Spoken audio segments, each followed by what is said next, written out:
to introduce to you what I consider the next U.S. Senator from the good state of Florida, Debbie Mucarsel Powell.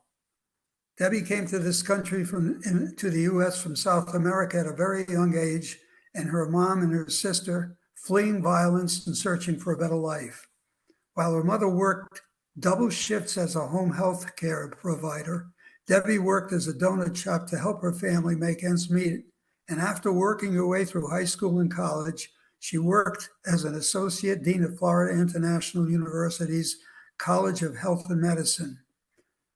Serving in Congress, Debbie fought to expand opportunities for every American. She wrote the bill to expand seniors' Medicare Advantage coverage, and she worked with Republicans to provide economic relief to families and small businesses, and secured $200 million for Everglades restoration. When Debbie was 24, she tragically lost her father to gun violence, and she has been a lifelong advocate for reducing crime and keeping guns out of the hands of dangerous criminals. That's a great thing for you. Now Debbie is running for the U.S. Senate because our democracy, our economy, and our rights are all on the line. And Senator Rick Scott has failed Floridians. He also failed them as the governor, I might add. Florida is one of the least affordable states in the nation, but Senator Scott wants to raise taxes on our families and end Social Security and Medicare coverage. As someone who takes care of her elderly mother, Debbie will always fight to protect Medicare, Social Security, and access to quality, affordable health care. And while Rick Scott has pushed for a national abortion ban and even co-sponsored a bill that would criminalize doctors and nurses, Debbie will protect the rights of women and families and work to sign Roe v. Wade into law. It gives me a great deal of pleasure to introduce the next U.S. Senator from Florida, Debbie Mucarsel Powell. Debbie.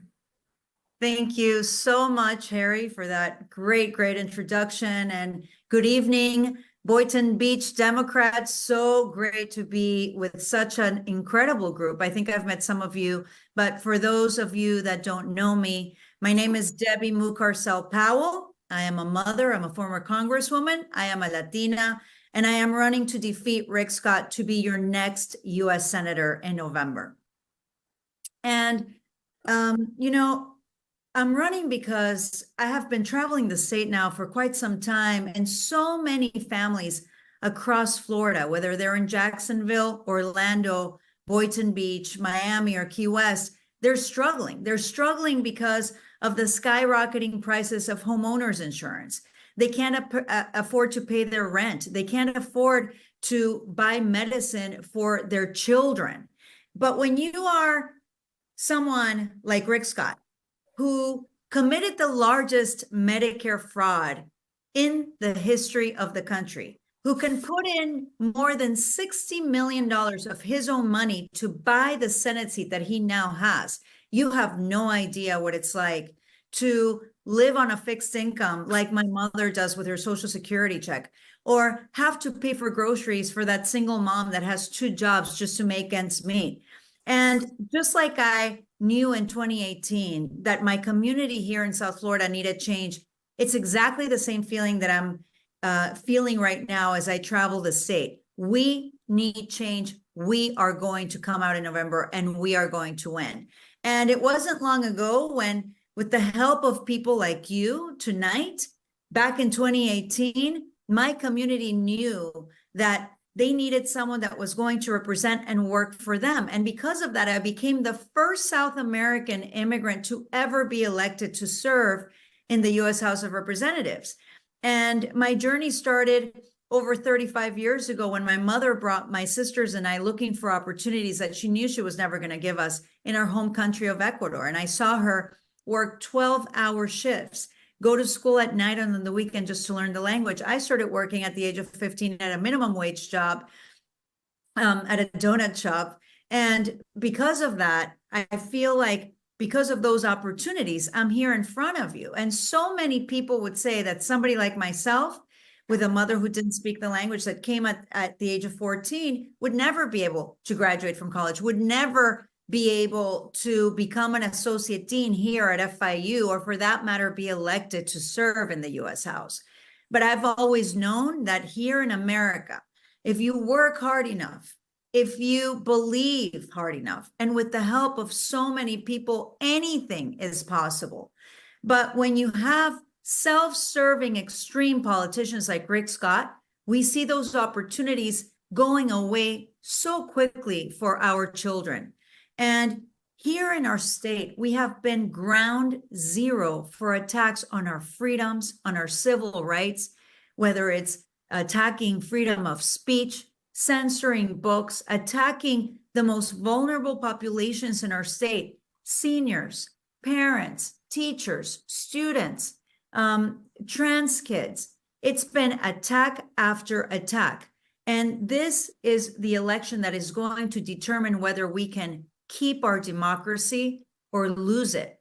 And I can tell you, being from Latin America, I have seen firsthand what it looks like and what it feels like to lose everything, all the freedoms that we've had here in this country from one day to the next. And I've always said that as these authoritarians, people like Rick Scott, as they continue to attack our democracy, it's no surprise that they're attacking women's rights, because a woman's right goes hand in hand with democracy. And we have in Rick Scott someone that has been pushing a national abortion ban, who said that he would sign into law the 6-week abortion ban if it would have come into his desk. And I can tell you that as a mother of 2 daughters, as someone that has had that freedom of choice living in this incredible country, I will not sit by and do nothing while we have extremists like Rick Scott trying to take our rights away. And while I was in Congress, I have to say, the contrast could not be any clearer. I got elected in 2018, and Rick Scott got elected in 2018 with only 10,000 votes, by the way. And when I was in Congress, I immediately started working with my colleagues, whether Republicans or Democrats, to come to the table and find solutions to some of our challenges, including bringing $200 million for Everglades restoration, including expanding Medicare coverage. And what was Rick Scott doing? He was busy writing that 12-point plan that would raise taxes for middle-class families, that would sunset Medicare and Social Security, taking away hard-earned benefits from our seniors who rely on that to get life-saving care. And as someone who has lost my father to gun violence, I can tell you, I've seen Rick Scott be in the pocket of the gun lobby. He could care less about families like mine who have been broken by the gun violence epidemic that we've been seeing in this country. He had an opportunity when he was in the Senate to vote for the bipartisan Safer Communities Act, which would bring funding for mental health programs, funding for secure schools, but he did nothing to help our children. It is the greatest moral failure that I have seen from him and other politicians in Washington that sit and do nothing while our children continue to be killed because of this community violence, gun violence. You can't talk about crime in America without talking about the rise in gun violence. But I have to tell you that as I've been traveling the state, I have been filled with optimism. I saw it in Orlando a month and a half ago when we were able to flip that Republican-held seat. Tom Keene won that special election. It was a Republican-held seat by 11 points. He won by 3 points. It's a 14-point shift. I have seen it traveling and meeting people like yourselves who are energized, organized, and are ready to do everything that it takes to win back our state. And let me just remind you, Rick Scott has never run in a presidential election. He's never run against the millions of women that are going to be marching to the ballot box to protect our right to choose.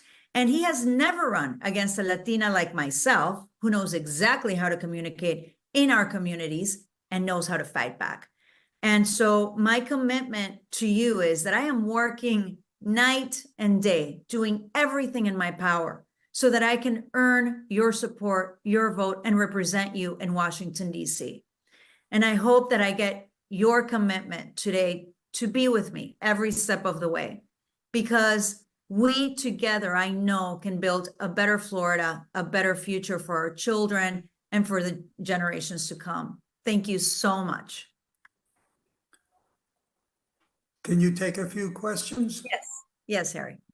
I told my other, I have a Zoom, but I told him I'm running about 10 minutes late. Okay. Joan? Yes, Brian, do you want to start with the questions? Sure. Are Democrats truly losing the Hispanic vote? This is what we are hearing. Seems to be especially true in South Florida and Miami, and that's from Scotty. So let me start with one overall message to all of you. The Republicans have done a really great job in sending out this messaging that Florida's red, Florida's lost, Latinos are voting for Republicans. It serves their interests. It's been a strategic messaging in their part because they don't want any outside funding. They don't want organizing. They want people to stay home and say, you know what, my vote doesn't count. So the answer to the Latino vote is no. In Florida, still 2-1 Latinos are voting for the Democrat. It's higher in other places. We've lost some of the Latino vote, but Latinos continue to vote more for the Democrats than the Republicans. The problem is that we haven't been present. I have been on Spanish radio and Spanish TV now for many years when I was in Congress. And even after that, doing a lot of work on gun violence prevention with Gabby Giffords. So I've been able to earn the trust of the community down here. And I continue to do that. So if we're talking to them, imagine it's been Republicans that have been talking to them in Spanish for years. Marco Rubio and some other representatives that are Spanish speakers who are Republicans. So it's no surprise that they tended to go that way. But in 2022, what happened is that a lot of our voters just stayed home. And so I am of the firm belief, because I've been having these conversations, that I will win overwhelmingly the Latino vote, especially down here. That's what our polling is showing. So we just need to make sure that we do the work, that we do that outreach. And it starts, by the way, because I'm traveling and meeting with a lot of DECs. And when you do these meetings, try and be intentional to bring Latino leaders into the fold. We all have to do that work across the state because there are Latinos all over, whether in Jacksonville, Orlando, obviously Puerto Ricans in the I-4 corridor, Boynton Beach. I'm sure that there are a lot of Latinos that would love to know what's going on, but they just don't even know where to begin. Okay. Hi, Debbie. I have a question. Mm-hmm. Hi, this is Peter Camacho. We met with Rolando Barrios in Green Acres. Yeah. Hey, how are you? Listen, the question that I had was, and I asked this to your campaign, and also Lourdes. I had a conversation with her. Is when are we going to get some signs? We need to get some signs because you're still an unknown, and we need to start showing your names all around. When are we getting signs? So we have a merchandise store, Peter, already with signs. People are already ordering them. Go to my website, debbieforflorida.com. So we have signs ready to go. If you'd like to order some, go to my website, and you can always just reach out to the campaign if you have any issues, but they're ready. And we have bumper stickers, everybody. Really great bumper stickers. I wish I could show you one right now. I don't know, Aaron or Aiden, if you have one to show the group. I want everybody putting those bumper stickers on their tool. Definitely need them. Thank you very much. Good. Next question from Deanna Albert. She's concerned that Congress is pushing a Medicare for All program, and that seems to be the far inferior program under Medicare Advantage and not traditional Medicare. She says they're having that issue in New York City. Would like to hear your position and what you plan to do regarding that issue. Yeah, so I spent many, many years at FIU. I started with the College of Health. I became the associate dean at the medical school. I'm very well versed on that bill, the Medicare for All bill. I did not sign up for it. I didn't co-sponsor it. And I had a very serious conversation with the people down here that were asking me to sponsor it because it really compromises the quality of healthcare delivery in that bill. I think it has a lot of holes. I think we need to work towards providing a public option for everyone. The ACA, the Affordable Care Act, has done that. There can be improvements to that. There's a lot of people now that are covered through the ACA that don't have to pay any premiums. So we are getting there, and we can do it through the ACA. Oh, thank you. From Mark Lefkoff, can we win Florida for President Biden, especially Miami-Dade? I didn't hear. What was the question? Can we Sorry? win Florida for President Biden, especially Miami-Dade? Miami-Dade elected or voted for Biden by over 7 points in 2020. Miami-Dade is a blue county. Miami-Dade has a mayor who's a Democrat. She does not have a credible Republican opponent. She's up for re-election because Republicans know Miami-Dade is blue. We need to get our voters out. That's going to be the main charge of the party. And obviously, I'm going to do the same in my campaign. Miami-Dade is blue. Broward is blue. Palm Beach is blue. I'm telling you that it's, and I've looked, when I have time, right? Like late at night, I'm like looking at numbers. Our registration numbers in these 3 counties are still more Democrats registered than Republicans. We need to get our voters to come out. And what you're doing today, telling people how to re-register to vote by mail, to have the supervisor of elections, I can't tell you how valuable that is. That's exactly the work that we need to do in every county in Florida. Okay, any other questions, Joan? You know, a couple of people have written me asking, Debbie, how do you plan on raising the amount of money that you're going to need to beat Scott? Well, Joan, that's a perfect last question, because the first thing I'm going to say is, please, if you have not contributed to my campaign, go to Debbie for Florida, contribute. I launched in August, and I can't tell you how many, the tens and thousands. I mean, I'm over 100,000 contributions. The average contribution is under $35. We have been building a very strong digital fundraising infrastructure so that we can raise the money that we need to raise. I'm traveling across the state. We're having very successful fundraising events here in Florida, even in red counties. We're breaking records for the fundraising of any other candidate here in the state of Florida, just so you know. And we have very aggressive goals. We have a plan. We're meeting all of our goals. But I need you, and I need you to tell your friends and your family. I know some of you are probably getting a lot of texts and emails. Just know that it's part of our plan, and you need to know what we're doing. Send it to friends. We can win this race. Our polling is showing me ahead. Our polling is showing me ahead. We need the funds to do it. I am very confident that we can, with the help of everyone, right? I can't do this alone. And I'm very confident that the DS will invest in the race as well. Well, thank you very much, and thank you for staying a little later. We appreciate that, to answer some of these questions. We could probably go on for the rest of the night with questions. Joan, Harry?